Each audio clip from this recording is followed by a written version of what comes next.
মৌখিক পরীক্ষার আগে ছাত্রদের পড়াশোনা। ওমা একটু বাইরে বেরোলাম। কিরে, কাল না তোর পরীক্ষা? তুই আজ যাচ্ছিস ঘুরতে? পরীক্ষা তো কি হয়েছে? মৌখিক পরীক্ষা তো, কালকে ওখানে গিয়ে পড়লেই ব্যাস হয়ে যাবে। কি পরীক্ষা বলে পড়া যায় না? হ্যাঁ, বাইরে না গিয়ে একটু বইটা নিয়ে বসতে পারি। এখন আমি বেরোচ্ছি, ঠিক আছে?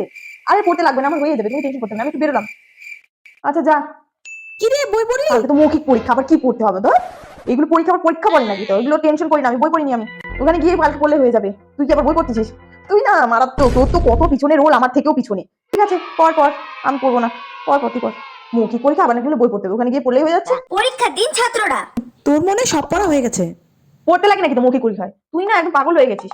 আমার 100 রোল, তোর 120 রোল, আর আমার আগে অনেকজন আছে। আমি ওদেরকে কি ধরতে সেগুলো শুনে নিবো, তারপরে একবার পড়ে নিলে হয়ে গেল, ওগুলো দিব। আর তোর তো 120, আমার যেগুলো ধরবে তোকে আমি বলে দিব, ব্যাস তুই ওগুলো একবার দেখে নিবি, ব্যাস হয়ে গেল। পরীক্ষা হয়ে গেল আমাদের। মৌখিক পরীক্ষা কি আবার পড়তে লাগে?